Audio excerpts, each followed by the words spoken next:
যুক্ত হয়েছেন, সময় দিয়েছেন, সেজন্য আপনাকে অনেক ধন্যবাদ। আমাদের সাথে আরো থাকবার কথা ছিল এখন থেকেই ঢাকা জি বিশ্ববিদ্যালয় ছাত্র ইউনিয়নের ঢাকা বিশ্ববিদ্যালয় শাখার সভাপতি জনাব মেঘমল্লার বসুর, কিন্তু জনাব মেঘমল্লার বসু রাজধানীর কোথাও একটি আটকে আছেন। কিছুক্ষণ ধরে তিনি আমাদের ফোনের সাথেও সংযোগ নেই, হয়তো তিনি আমাদের সাথে যুক্ত হবেন। যদি যুক্ত হতে পারেন তাহলে নিশ্চয়ই আপনাদের সঙ্গে আমরা পরিচয় করিয়ে দিব, ওনার সাথেও আমাদের কিছু কথা আছে। তবে রনি, আপনার সাথে আমাদের অনেকগুলি কথাই বলার আছে, সেজন্য দর্শকরাও নিশ্চয়ই জি আপনার কথা আরো বেশি সময় ধরে শুনতে পারবেন যদি মেঘমল্লার বসু আসতে একটু দেরি করেন। তো সেজন্য যে প্রশ্নগুলো আসলে মেঘমল্লার বসুর উপস্থিতি আপনাকে করতে চেয়েছিলাম, সেগুলি আমি প্রথমে একটু আলাদা করে রাখি। আমি প্রথমে আপনার চিন্তাকে একটু অনুসরণ করতে চেষ্টা করি। তো জি সেইটার ক্ষেত্রে হচ্ছে যে আপনার যে ফেসবুক পোস্ট, যেটাকে আমি লেটেস্ট বলতে পারি, মানে আমি সর্বশেষ যেটা হুম দেখেছি সেটাতে আপনি হুম লিখেছেন, আমি আপনাকে কোট করি রনি, হুম ৭১-এর জি পরাজিত শক্তি যেমন পারে নাই, শাহবাগের পরাজিত শক্তিও পারবে না। গণতান্ত্রিক মধ্যপন্থাকে আমরা বাংলাদেশে মূল ধারা করে তুলবো ইনশাল্লাহ। ফ্রিডম, ফেইথ ফ্রিডম হয়তো আপনি লিখেছেন, আমার এখানে একটু দেখা হুম যাচ্ছে, ফেইথ ফ্রিডম নিশ্চিত হবে, ইসলাম বিদ্বেষ চলবে না, বাবু বয়ান দাদাগিরিও চলবে না, কোনো বয়ানের রাজনীতি চলবে না। আসলে পোস্ট নেগেটিভ যুগে চলে গেছে বাংলাদেশ, মূল্যবোধ ভিত্তিক রাজনীতি শুরু করতে হবে, ৫ তারিখের পর এটাই পথ। ফলে যারা ব্রাহ্মণ্যবাদী বামপন্থা দিয়ে মধ্যপন্থাকে গণবিরোধী করতে চায়, এরা দিবা স্বপ্ন দেখছে। আমার ২-৩টা জায়গায় একটু বুঝবার আছে রনি, যে আপনি ব্রাহ্মণ্যবাদী বামপন্থা বলতে আপনি আসলে কি বোঝাতে চাচ্ছেন। অনেক জায়গায় আমরা দেখছি যে মানে এই সংজ্ঞায়নটা এক একজন এক এক রকম করে দিচ্ছেন। আপনি যদি একটু বলতেন যে ব্রাহ্মণ্যবাদী বামপন্থা আপনার দৃষ্টিতে আসলে কোনটা, এবং মধ্যপন্থাকে গণবিরোধী করতে চায় এরা দিবাস্বপ্ন দেখছে, এই মধ্যপন্থা কারা? আমি প্রশ্নটাকে একটু আরো একটু সরল করি। আপনি যদি আমাদের এটাও একটু বলে দেন যে ব্রাহ্মণ্যবাদী বামপন্থার ব্র্যাকেটে আপনি কোন কোন দল বা মতকে রাখতে চান, এই মধ্যপন্থার ব্র্যাকেটেও আপনি কাকে কাকে রাখতে চান। রনি, আপনাকে অনেক ধন্যবাদ। আপনি নিশ্চয়ই আমাকে বুঝতে পেরেছেন। আমার একটু ভূমিকাটা দীর্ঘ হয়ে জি গেছে। জি জি হ্যাঁ, কোনো সমস্যা নেই খালিদ ভাই, থ্যাংক ইউ আমাকে স্মরণ করার জন্য, ডাকার জন্য। এবং যারা যেখান থেকে আমাদের দেখছেন, সবার প্রতি আমার সালাম এবং কৃতজ্ঞতা। হ্যাঁ, এবং আপনি খুবই খুবই গুরুত্বপূর্ণ প্রশ্ন এবং অনেকগুলো পয়েন্ট একসাথে ফ্রেমিং করেছেন। সো আমি যদি একটা একটা করে আসি, দেখেন বাংলাদেশে বামপন্থা, বাংলাদেশে বামপন্থা রাজনীতি বলতে আমরা যেটা এতদিন দেখেছি, এটা তো এমন একটা সারাদিন গণবিরোধী, মানে গণমানুষের কথা বলে, হ্যাঁ, অসাম্প্রদায়িকতার কথা বলে, আপনার ধরেন সারাদিন তারা আপনার বৈষম্যহীনতার কথা বলে, সাম্যের কথা বলে, কিন্তু তারা এন্ড অফ দ্য ডে বাংলাদেশে যে রাজনীতিটা ডেভেলপ করেছে সেটা সবচেয়ে গণবিরোধী রাজনীতি। এখন এই জায়গাটায় কেন আসলো? এই জায়গাটায় আসলো এই কারণে যে বামপন্থার বাংলাদেশি যে আপনার ভার্সনটা এখানে চর্চা হয়, সেটা হলো ক্যালকেশিয়ান ভার্সন। এখানে বামপন্থা, আমি তো বলতেছি বামপন্থার আমরা একটা ঢাকায় রিডিং মার্কস ইন ঢাকা, এটা আমরা শুরু করব। বাম এবং মার্কসিজমকে এখন এখানে বাংলাদেশে যে বামপন্থা ডেভেলপ করছে, এটার সাথে মার্কসিজমের খুব বেশি সম্পর্ক নাই। এইটা বরং একটা লেনিনিজমের সাথে সম্পর্ক আছে। এই আপনার এই প্রশ্নের উত্তর আমি ৩-৪ জায়গা থেকে দিতে পারি। একটা জায়গা থেকে শুধু দেই, ধরেন লেনিনিজমের জায়গা থেকে কি, ধরেন লেনিন লোকটা বই লিখতেছে রাষ্ট্র বিপ্লব, রাষ্ট্রকে সে সংজ্ঞায়িত করতেছে একটা অমীমাংসতার ফসল হিসাবে, তারপরে আইসা ধরেন সে রাষ্ট্র ক্ষমতা নিচ্ছে। এখন পরে বলতেছে আচ্ছা লেনিন তো বেশি দিন বাঁচে না, অল্প দিন বাঁচছিল, পরে স্টালিন ক্ষমতা নিচ্ছে, এই জন্য একটা রেড ফ্যাসিজম ডেভেলপ করছে। নো, লেনিন বাইচা থাকলেও একই জিনিস হইতো। এটা সুদীপ্ত কবিরাজ থেকে শুরু করে অনেক বড় বড় মার্কসিস্ট থিঙ্কাররা এই জায়গায় আলোচনা করছে। কেন একই জিনিস হইতো? কারণ ইনহেরেন্টলি আপনি রাষ্ট্র জিনিসটা বিশ্বাস করেন না, আবার আপনি ক্ষমতা নিচ্ছেন একটা রাষ্ট্রের, ফলে তখন পুরো রাষ্ট্র ক্ষমতা যখন আপনি নিচ্ছেন, নিয়ে এটা একটা ব্যুরোক্রেটিক জায়গায় চলে যাচ্ছে, একটা ব্রুটাল ফ্যাসিজম আমরা দেখছি। হ্যাঁ, আপনার এটা স্টালিনের আমল রনি, পর্যন্ত কন্টিনিউ করছে। রনি, সো রনি, রনি, এই যে রনি, ব্যাপারটা, রনি, আমাকে এই একটু, ব্যাপারটা রনি, রনি, জি আমাকে একটা সেকেন্ড সময় দিবেন। আমাদের বামপন্থী জি রাজনীতিবিদ দের একজন, যদিও উনি ছাত্র ইউনিয়নের সভাপতি ঢাকা বিশ্ববিদ্যালয় শাখা, হুম জনাব মেঘমল্লার বসু আমাদের সাথে যুক্ত হয়েছেন। মেঘমল্লার, আপনাকে আমাদের অনুষ্ঠানে হুম স্বাগত জানাই। আমরা জনাব রনিকে, রেজাউল করিম রনিকে একটু শুনছিলাম। আপনাকে স্বাগত জানিয়ে আমি একটু জনাব রনির কাছে ফিরছি। হুম জনাব রনি, আমাদের জন্য একটু হুম সুবিধা হতো আমাদের এই হুম প্রশ্নটার মধ্যে যদি আপনি এই পর্যায়ে আপনি যতটুকু ইন্ট্রো দিয়েছেন সেটা আমরা কিছুটা বুঝতে পেরেছি, কিন্তু আপনি যদি কথাটা শুরু করতেন। শেষ করে দেই, হ্যাঁ, শেষ করে দেই, আচ্ছা, ব্রাহ্মণ্যবাদী একটা শেষ করে আচ্ছা দেই। ফলে আচ্ছা, বল। হ্যাঁ, হলে এখানে প্রবলেমটা যেটা দাঁড়াইছে, এখানে মানুষ যে জাতি হিসাবে বাঁচে, হুম। এবং এই প্রশ্নটাকে আন্ডারমাইন করে তারা সবসময় শ্রেণী প্রশ্নটাকে সামনে আনার কারণে এখানে তারা কখনোই গণভিত্তি ডেভেলপ করতে পারে নাই। এবং আমাদের এখানে বামপন্থার যে ন্যারেশন, যে তাফসির, সেটা কলকাতার ব্রাহ্মণ্যবাদী রাজনৈতিক আপনার পটভূমির মধ্য দিয়ে গড়ে ওঠা যে তাফসির, যে ব্যাখ্যা, সেইটা এখানে মেইন স্ট্রিম হয়েছে। এই Okay. কারণে বাংলাদেশ পন্থী কোন আপনার বামধারার রাজনীতি ডেভেলপ করে না। এই জন্য এটাকে এসেনশিয়াল, এটার মধ্যে একটা না, রনি, ব্রাহ্মণ্যবাদী নোশন থেকে গেছে। না রনি, আমি যেটি বলতে চেয়েছিলাম যে আপনি ব্রাহ্মণ্যবাদী বামপন্থার অধীনে কোন কোন রাজনৈতিক দলকে রাখতে চান, আপনি শুধু নামটা বলেন, আমরা ব্যাখ্যা নিশ্চয়ই আরো শুনতে পারবো আপনার কাছ থেকে। এবং মধ্যপন্থা বলতে আপনি এখন এটা সমস্ত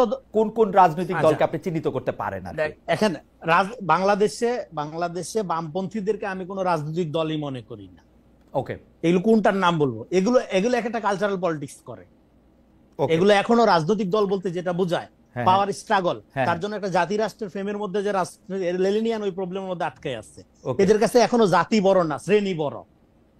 সেটা আমি মানলাম, শ্রেণীর problem কিন্তু তো আপনার সেই- কিন্তু আপনার এই বাক্যটাকে যদি আমি ধরে নিই যে আপনি এই বাক্যটা বলতেছেন যে ফলে যারা ব্রাহ্মণ্যবাদী বামপন্থা দিয়ে মধ্যপন্থাকে গণবিরোধী করতে চায়, এই যারা যে সর্বনামটা, সেই সর্বনামের মধ্যে বিশেষ্যটা যদি আপনি আমাদেরকে একটু পরিচয়টা বলতেন যে এই ব্রাহ্মণ্যবাদী বামপন্থাটা কারা, মধ্যপন্থাটা কারা। কারণ এখানে আপনি দুইটা পক্ষ কিন্তু আইডেন্টিফাই করেছেন, আপনি যেহেতু একজন চিন্তক, আপনি কিন্তু আইডেন্টিফাই করতে পারছেন যারা ব্রাহ্মণ্যবাদী বামপন্থা দিয়ে মধ্যপন্থাকে গণবিরোধী করতে চায়।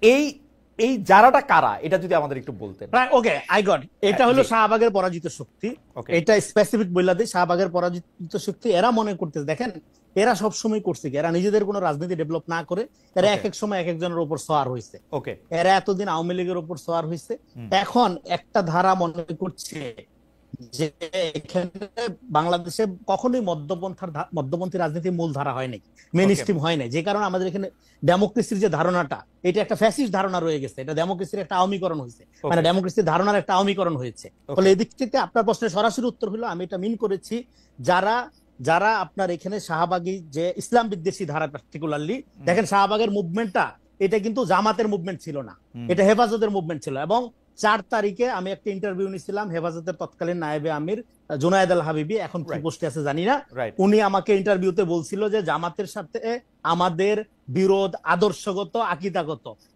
জামাতের যুদ্ধ অপরাধ বিচার হাবিজাবি এগুলোর বন্ধের জন্য তারা আন্দোলন করতেছে, কি করতেছে এটা আমাদের দেখার দরকার নাই। আমরা সিম্পলি নামছি, হ্যাঁ, নবী রাসূলকে অকথ্য ভাষায় গালিগালাজ করা হয়েছে, এখানে ইসলামে সম্মানিত ব্যক্তিদের নিয়ে চটি সাহিত্য করা হয়েছে, হ্যাঁ, এবং এটার প্রতিবাদে নামছি যে আমাদের আবেগ না, আহত সেটা হয়েছে, ঠিক এই জন্য আছে, আমরা নামছি। সেটা ঠিক এটার আছে। সাথে জামাতের রাজনীতির কোনো সম্পর্ক নাই। কিন্তু এখানে পরবর্তী সময়ে এখানে দেখেন এক্সট্রিম, আপনি যদি বলেন যে এখানে এখানে বাংলাদেশে যেটা প্রবলেম হচ্ছে, এখানে আলোচনাটা এই জায়গায় করতে হবে যে আপনার idealism, ideology and total politics, Roni, আমরা এর আবার মধ্যে দিয়ে রনি, কখনো আমরা আবার আসি আপনার কাছে। মূল্যভিত্তিক রনি, রাজনীতিকে ডেভেলপ করা হয় রনি, না। আমরা আবার আসি আপনার কাছে। আপনি জি। শাহবাগের পরাজিত শক্তি বলতে কি হচ্ছে, মানে এই ব্রাহ্মণ্যবাদী বামপন্থা বলতে আপনি সিপিবি, আওয়ামী লীগ, বাসদ, জাসদ, এদেরকে বুঝাইতেছেন? মানে আমি দল হিসাবে এন্টিটিটা জানতে চাইতেছি, না এদের সাথে এটা আরো কারা বিভিন্ন আছে? দল এই ডিসকোর্সটা ভাগ করে।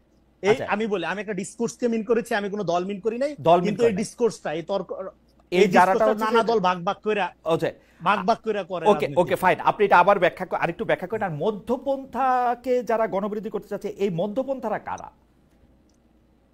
এখানে বাংলাদেশে মধ্যপন্থা ডেভেলপ হয় নাই। হয় প্রথম নাই। কথা হলো কেন হয় নাই, ও, কারণ আচ্ছা, এখানে আচ্ছা, আমাদের আচ্ছা, এখানে এটা শুধু আপনি ইডিওলজিটার কথা বলছেন, দলটার কথা বলেন না, যে মানে মধ্যপন্থাকেই গণবিরোধী দলটার কথা করতে বলি। দলটা। তাহলে যারা এখানে আমরা- মধ্যপন্থা ডেভেলপই হয় নাই। তাহলে আমরা- মধ্যপন্থা ডেভেলপ হয় নাই দেখে এখানে যখন বিএনপি ডানের দিকে ঢুকে বামপন্থীরা গালি দেয়, এই সর্বনাশ হয়ে গেছে বিএনপি। আবার যখন বিএনপি আপনার বামের দিকে ঢুকে ডানরা বলে এই তো ভারতের দালাল তার হয়ে মানে- গেছে, এটা দিয়ে কিছু হবে না। তার মানে হচ্ছে যে আপনি যাদেরকে ব্রাহ্মণ্যবাদী বামপন্থা বলতেছেন, সেইটা হচ্ছে যে একটা ডিসকোর্স, এটা আসলে নির্দিষ্ট দল না, এই দলের মধ্যেও অনেকে থাকতে পারে ওরকম। আর মধ্যপন্থা বাংলাদেশে এখনো দাঁড়ায় নাই, সেই মধ্যপন্থাকে অলরেডি গণবিরোধী করতে চাচ্ছে। আমরা আরো শুনবো আপনার কাছে। আমরা একটু জনাব মেঘমল্লার বসুর কাছে যাই। জনাব মেঘমল্লার বসু, জি, প্রথম কথা হচ্ছে যে গত এক বছরে আমরা নানা রকম মব কালচার দেখেছি, যাকে সরকারের মুখপাত্র বা আমাদের প্রেস সচিব, আমাদের প্রিয় সাংবাদিক বড় ভাই শফিক ভাই, যাকে প্রেসার গ্রুপও বলেছেন। কারণ এই প্রেসারে সরকার অনেক সিদ্ধান্ত নিতে বাধ্য হয়েছে, কাউকে গ্রেপ্তারে বাধ্য হয়েছে। এখন আপনারা যেটা করলেন, মানে আপনার সর্বশেষ যে কাজটা আলোচনা এলো আপনাদের, যার মাধ্যমে ঢাকা বিশ্ববিদ্যালয়ের প্রশাসন শিবিরের প্রদর্শনীর ছবি সরাতে বলল। আপনারা মিছিলে কে কোন পন্থী, পাকিস্তানপন্থী এমন স্লোগানও দিয়েছেন। এটা এক ধরনের মব কালচার কিনা? আমি আবার একটু বলে রাখি, দর্শকরা যারা জানেন তারা জানেন, যারা জানেন না তাদের জন্য বলি। আপনি আবার আরেকটা আপনার সোশ্যাল মিডিয়ামে আপনি এটা বলেছেন যে আপনি যেটা পাকিস্তানপন্থী এই স্লোগানটা দিয়েছেন, এটা ঠিক কে পাকিস্তানপন্থী না, আপনি তো পাকিস্তানি যে স্লোগানটা দিয়েছেন সেটা আসলে হয়তো ঠিক করেন নাই। আমার মনে হয় যে আপনি এইটা আমাদের একটু বলবেন যে আপনাদের জি। চাপে বা প্রেসারে ঢাকা বিশ্ববিদ্যালয়ের প্রশাসন শিবিরের ছবি সরালো কিনা, এটাকে আপনি আসলে মব কালচার বলবেন কিনা? প্রথমত ডানপন্থীদের আগে একটা জিনিস সিদ্ধান্ত নিতে হবে। ডানপন্থীরা এক এক সময় বলার চেষ্টা করে যে বামপন্থীরা 2টা 4টা লোক 5টা লোক, এদের কথায় কে শুনে কি হয়, অমুক তমুক, এদের গুনারই কিছু নাই, এদেরকে পাত্তা দেওয়ারই কিছু নাই। তারপরে আবার কোনো কিছু হলে তারাই বলে যে বাপরে বাপ, বামপন্থীরা হচ্ছে আমাদেরকে আক্রান্ত করে ফেলছে, বামপন্থীরা আমাদের অবরুদ্ধ করে ফেলছে, বামপন্থীরা মব কালচার করতেছে, ইত্যাদি ইত্যাদি। সেদিনের ঘটনাটা খুব স্পষ্ট। সেদিন যখন কিনা এই ছবিগুলো টাঙানো হয়েছে তখন শুধু বামপন্থী না, ছাত্র দলের নেতৃবৃন্দ, সেখানে বাকছাসের নেতৃবৃন্দ, সেখানে ক্যাম্পাসের যারা মানে স্বতন্ত্র গুরুত্বপূর্ণ চরিত্র, তারা সবাই এটা নিন্দা জানাইছে এবং তাদের মোটামুটি অনেকেই প্রশাসনের সাথে এটা নিয়ে যোগাযোগ করছে। বিকাল নাগাদ যখন আমরা এখানে অবস্থান নিই, এটা আপনি মব বলতে পারতেন যদি আমরা 100 জন লোক নিয়ে যাই সেটা খোলার ব্যবস্থা করতাম, কিন্তু আমরা কি সেখানে লোকজন যে দাঁড়ায় থাকছি, আমরা সেখানে স্লোগান দিছি, কিন্তু আমরা কিন্তু ওইখানে যাই কোনো ভাঙাভাঙি বা কোনো রকম সম্মুখ গ্যাঞ্জামের দিকেই যাই নাই। আমরা সুন্দর মতো প্রক্টোরিয়াল টিমকে বলছি, প্রক্টোরিয়াল টিম আসছে, প্রক্টোরিয়াল টিম সাথে এসে তাদের বিবেচনা মতে তারা সেই ছবিগুলো খুলে নিয়ে চলে গেছে। এই ছবি এখন কোয়েশ্চেন হচ্ছে যে আমার আরেকটু বলি, আমি আপনার এই ছবিগুলি সরাইতেই হইলো কেন? মানে আমি যদি ওই জায়গাটা থেকেও একটু বলি, ছবিগুলি থাকলে কি হইতো? এখন ধরেন আপনি বলতে পারেন যে হচ্ছে যে এটা তো মানে এরা হচ্ছে আপনার কি বলে বিচারিক হত্যাকাণ্ডের ভিকটিম। এখন প্রথম কথা হচ্ছে যে বিচারিক হত্যাকাণ্ডের ভিকটিম এবং হচ্ছে যে তাদেরকে আসলে আমরা ভিকটিম হিসেবে ডিসপ্লে করছি, তাদেরকে আমরা কোন রকম কি বলবো হিরো হিসেবে পোর্ট্রে করছি না। যদি এইটা অবস্থান হয় তাহলে আসলে কথাটা অন্য, যেটা শিবির মুখে বলার চেষ্টা করতেছে। কিন্তু আমরা দেখতে পেয়েছি আপনারা যে স্লোগান নিয়ে কথা বলছেন, যে আমি যখন স্লোগান দিয়েছি তুমিও জানো আমিও জানি জামাত মানে পাকিস্তানি, তার উল্টা সাইডে তারা স্লোগান দিচ্ছে যে নিজামীর বাংলায় কি শাহবাগীর ঠাঁই নাই, সাইদির বাংলায় শাহবাগীর ঠাঁই নাই, গোলাম আজমের বাংলায় শাহবাগীর ঠাঁই নাই, কাঠ ঠাঁই নাই, ইত্যাদি ইত্যাদি। তো গোলাম আজমের বাংলা বলে তো কোনো কিছু এক্সিস্ট করে না। আমি কথাটা গতকালকে একটা টক শোতে বলছি, আমি যখন বলতেছি যে জামাত মানে পাকিস্তানি, আমি পাকিস্তানি অ্যাজ এন এথনিসিটি বলতেছি না। সেটা তো কত চমৎকার চমৎকার গজল গায়কে আপনি চমৎকার বলতেছেন। আমি শুধু আপনাকে একটা জিনিস, মানে আমার প্রশ্নটা আমি ক্লিয়ার করি। প্রথম কথা, একটা রাজনৈতিক দল যদি একটা বিচারিক আদালতের রায়কে বিচারিক হত্যাকাণ্ড মনে করে, যদি মনে করে যে তাদের ছবি দিয়ে তাদেরকে দেশপ্রেমিক বলতে হবে, সেইটা বিচার করার ভার কি আমাদের নিজের হাতে তুলে নেওয়া উচিত? উনি যদি কারো আপনি তুলে নিছেন, তো আপনি তুলে নিয়ে তার একটা পাল্টা জায়গায় নিয়ে গেছেন। তো কেউ যদি বলে যে নিজামীর বাংলায় অমুকের ঠাঁই নাই, যে কারো বাংলায়, মানে এটা এখন রনির বাংলায় বললে বা মেঘমল্লারের, আমি যেমন এটাকে মেঘমল্লারের বাংলা বলতে চাই, তো এখন রনি যদি আমাকে এটার জন্য আক্রমণ করে, রনিকে এটা আক্রমণটা করতে পারবে নাকি ওর জাজ করতে হবে ও ঠিক বলতেছে না ভুল বলতেছে? কি করবে আসলে? প্রমাণ কোথায় হলো? মানে আমরা তো এখানে সম্মুখ অবস্থান নিছি, কোন রকম তো কোনো মানে কি বলবো হতাহতের ঘটনা তো ঘটে নাই। না, হতাহতটা পরে হয়েছে, মানে আদর্শটা আমি বুঝতে চাচ্ছি আপনার কাছে খারাপ কেন লাগতেছে বিশ্ববিদ্যালয়ের জায়গায়। বিশ্ববিদ্যালয়ের খুব ক্লিয়ারলি বলি যে ধরেন তারা যুদ্ধাপরাধী কিনা এই নিয়ে আপনি তর্ক করেন, সমস্যা নেই, কিন্তু তারা যে রাজাকার এটা নিয়ে তো কোনো দ্বিমত নাই। তারা যে পাকিস্তানের পক্ষে অবস্থান নিয়েছিল 1971-এর সময়, এবং তারা সেই সময় আল বদর বলেন, আল শামস বলেন, এই বাহিনীগুলির নেতা হিসেবে অনেক লোকজন ছিলেন। তাদেরকে আমি বলতেছি যে তাদের বাংলায়, বাংলাদেশ তো একটা কনসেপশন, বাংলাদেশ তো শুধুমাত্র একটা রাষ্ট্র না। আপনি যখন পাকিস্তানের মতো, আমরা বলছি 47 আমাদের অর্জন, আমাদের অর্জন, 47-এর ঘটনা ধরে আপনি যখন দেশভাগের ক্ষেত্রে আপনি বলতেছেন। কিন্তু মিস্টার বসু, আমার আসলে আমার দেশ সম্পর্কে আইডিয়াটা আপনি আমাকে আরেকটু কনসেপ্টটা যদি একটু ক্লিয়ার করতেন। আমার তো ধারণা ছিল যে বাংলাদেশটা হচ্ছে এমন একটা দেশ, সেটা সবারই বাংলাদেশ, রাজাকারদের বাংলাদেশ এটা হইতে পারবে না। এইটা কি আমরা চাই যে রাজাকারদের কি আমরা এখন কোথাও ফেলে দিব বা কোথাও তাড়িয়ে দিব যদি আমাদের শক্তি থাকে? ব্যাপারটা কি এরকম চিহ্নিত করব? মানে রাজাকাররা তো সরকারের আশপাশ দিয়ে ঘোরাঘুরি করতেছে, তারাই দেওয়ার আলোচনা আসতেছে কোত্থেকে? আমার যেটা খুব প্যারা লাগতেছে গোটা কনভারসেশনটাই মনে হচ্ছে যে জামাত ইসলামী সামহাও 5ই আগস্টের পরের একটা প্রান্তিক ক্যারেক্টার। হ্যাঁ। মানে আপনি আমাদের প্রক্টর বলছে তিনি নাকি পারমিট উইথড্র করছেন, হ্যাঁ। তারপরে প্রোগ্রাম 3 দিন চলছে, তাহলে ডিফ্যাক্টো প্রক্টর তো আসলে এস এম ফরহাদ এখন ঢাকা বিশ্ববিদ্যালয়ে। সো এইভাবে কথা বলার তো কোনো সুযোগ নাই যে তারা প্রান্তিক এবং তাদেরকে জায়গা দেওয়া হইতেছে না। তারা গত 1 বছর ধরে প্রোগ্রাম করছে, আজকে এবার কি তারা প্রথম প্রোগ্রাম করলো? 36শে জুলাইয়ের প্রোগ্রাম তারা টিএসসির ভিতরে বিশাল বিশাল হোর্ডিং দিয়ে টানা করছে। আমরা তাদের সাথে রাজনৈতিকভাবে অপোজ দেখে আমরা কি করছি, আমরা 14ই ডিসেম্বর টিএসসির বাইরে অন্যান্য বিভিন্ন রকম ডেমনস্ট্রেশন করে ওখানে অন্যান্য আপনার মানে 14ই ডিসেম্বরের যে ইতিহাস সেটা সামনে আনার চেষ্টা করছি। তো গণতান্ত্রিক পলিটিতে সেটাই হবে যে আমি তো তাকে কখনোই মানে কি বলবো আক্রান্ত করে উঠাই দিতে হবে, তাকে ছড়াই দিতে হবে, এই কথা তো কেউ বলতে যায় নাই। কিন্তু আপনি দেখেন যে আমি মানে একদম চিহ্নিত পাকিস্তানপন্থী নেতাদের ছবি 36শে জুলাইয়ের প্রোগ্রামে আপনার ওখানে বসায় দিলাম, এবং বসায় দেওয়ার পর যে রিপারকাশন আসলো সেই রিপারকাশন কিন্তু গোটা পলিটিটা থেকেই আসলো। কিন্তু সেটা পার্টিকুলারলি যেহেতু আমরা ওখানে ভ্যানগার্ড অবস্থানে না বসু, আমি বলি আমার কিন্তু অন্য পলিটিক্যাল পার্টিগুলি কি বলছে না বলছে, আমি শুধু আপনার ধ্যানটাই আমি আসলে বুঝতে চাই যে আপনি যে তাহলে বলি আপনার কেন আপনি কেন মানসিক বা শারীরিকভাবে আহত হচ্ছেন ওদের ছবি এখানে টানানো দেখে, মানে মানে মানে আমি রাজাকারের ছবি দেখে না, আমার আহত লাগে না, কারণ আমি তো আর ওদেরকে আমি তো বাংলাদেশটা সব মানুষের বাংলাদেশ জানতে মনে করি আর কি। খালেদ ভাই, এখানে তো নাগরিক অধিকারের প্রশ্ন তোলার কথা আসতেছে কোত্থেকে? যাদের ছবি দেওয়া হচ্ছে তারা সবাই মৃত, কাজে এখানে তাদেরকে বাংলাদেশে থাকতে দিব না পাকিস্তানে পাঠিয়ে দিব, that is not the discussion we are having. আলোচনাটা হচ্ছে যে তাদেরকে আমি হিরো হিসেবে সেলিব্রেট করবো কিনা। তারা বলতেছে যে তারা ভিকটিম হিসেবে রাখা হয়েছে, কিন্তু তার পর মুহূর্তে তারা যখন স্লোগান দিচ্ছে তখন তারা তাদেরকে হিরো হিসেবে সেলিব্রেট করতেছে। এখন আপনি চাইলে এটা রাখতে পারেন, তাহলে খুব ফাইন, যে হইতেছে এরকম হবে 5 বছর 2-4-5 বছর পরে আমরা আওয়ামী লীগের ক্ষেত্রে এরকম হবে যে আমরা আওয়ামী লীগকেও এরকম ভাবে একটা এন্ট্রেন্স পলিটিক্সে দিয়ে দিব সবাই মিলে, যে হচ্ছে তারাও এরকম একই কাজ করতে পারে, তারা শেখ হাসিনার বাংলায় অমুকের ঠাই নেই আবার হবে বাংলাদেশে। কিন্তু তাহলে গণহত্যা কোয়েশ্চেনটা আসলে আমাদের কাছে সিরিয়াস না, আমাদের কাছে এটা সিরিয়াস এনাফ না যেটাকে আমরা লেফট ভার্সেস রাইট বা এই লেন্সে আমাদেরকে দেখতে হচ্ছে। কোয়েশ্চেন এটা না যে ওখানে বামপন্থীরা এরকম অবস্থান নিল কেন, কোয়েশ্চেন হচ্ছে এইটা যে আরো সবাই মিলে নিতে পারলো না কেন। একটা ছোট্ট জিনিস বলি, যে আমি যখন বলতেছি পাকিস্তান, আমি পাকিস্তান তখন একটা ধারণা হিসেবে বলতেছি, আমি পাকিস্তান একটা কনসেপ্ট অ্যাজ অ্যান আইডিওলজি বলছি, আমি পাকিস্তান অ্যাজ এ নেশন হিসেবে বলতেছি না। পাকিস্তানি হওয়া কোনো দোষের কিছু না, অনেক ভালো ভালো মানুষ পাকিস্তানি, আমাদের অনেক পাকিস্তানি কমরেড আছে। আমরা যখন বলতেছি মানে আপনার গোলাম আজম পাকিস্তানি, তার মানে গোলাম আজম তো 1972-এর পরে পাকিস্তানের সিটিজেনও ছিলেন, পূর্ব পাকিস্তান পুনরুদ্ধার কমিটির কাজকর্ম তারা করেছেন। সেই জায়গা থেকে আমার মনে হয় মেঘমুল্লাহ, আমরা একটু সময় নেই, মানে আপনার হয়তো আমি আর আপনি কোন একটা জায়গায় কানেকশনে একটা অসুবিধা হইতেছে কিনা।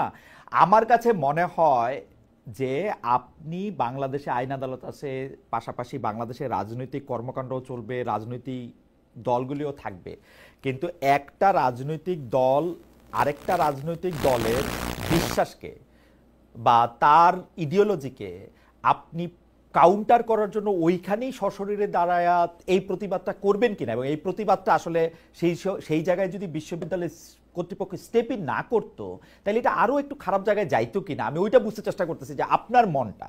যেমন আপনি আমার প্রশ্ন করলেন রাজাকারের ছবি দেখলে কি আমার খারাপ লাগবে না, না আমার লাগবে না, ছবি দেখার সাথে খারাপ লাগার কোনো সম্পর্ক নাই, কারণ আমি আমার ইডিওলজি জানি, আমার ইডিওলজির সঙ্গে অন্য একটা ইডিওলজি আমাকে ব্যাহত করে কিনা বলতে আমি বুঝাতে চাই যে বাংলাদেশের সবার মতই থাকবে। আপনার মতটা যদি এখানে আপনি একটু বলতেন যে কেন আমাকে একটা ছবি দেখে খুব বিহব্বল হয়ে যেতে পারবে, কেন একটা স্লোগান শুনে আমাকে খুব কেঁপে উঠতে হবে, কেন, কারণটা কি?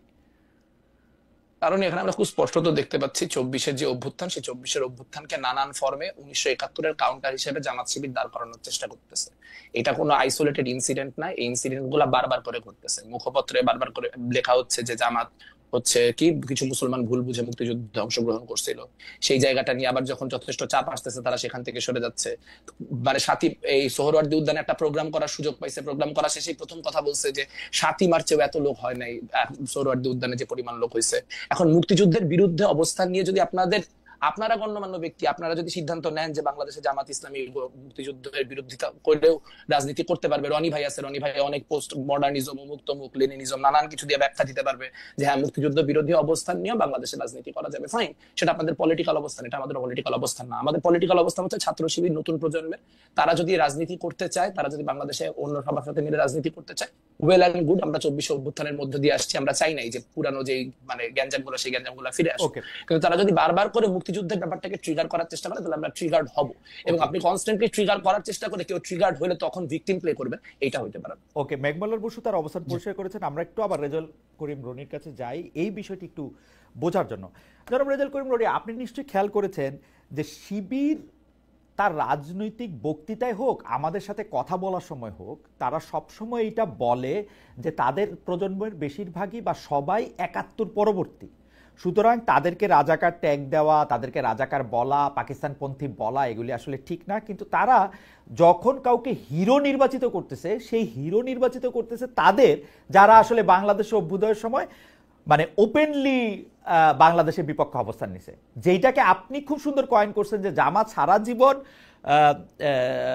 পিপলের বিপক্ষে আর অ্যাডমিনিস্ট্রেশনের পক্ষে থাকে, এরকম একটা সুন্দর লাইন আপনি এটা বলছেন যে তাদের পলিটিক্যাল অবস্থানটাই খুব গোলমেলে। তো কিন্তু শিবির যে এইটা করে, এইটা শিবিরকে আসলে বলার উপায় কি? আমি শুধু আপনাকে মনে করে দিতে চাই যে জামাতের যে শীর্ষ নেতা জনাব শফিকুর রহমান, উনি আমার এক প্রশ্নের জবাবে সরাসরি বলছেন যে আমরা ৪৭ থেকে আজকের দিন পর্যন্ত আমাদের কোনো কারণে যদি মানুষ মনে কষ্ট, মনে দুঃখ এগুলি পেয়ে থাকেন, সে তার জন্য আমরা দুঃখিত, আমরা এগুলির জন্য আসলে একদম আনকন্ডিশনাল। আমি তাকে স্পেসিফিক জিজ্ঞেস করছিলাম এই ৪৭ থেকে এই আজকের দিনের মধ্যে ৭১ আছে কিনা, উনি বলছে সবই আছে। তো আপনি যদি একটু আমাদের বলতেন যে শিবির আসলে নিজের কি দেখাইতে চায়, মানে শিবিরের মানে হিসাবটা কি আসলে?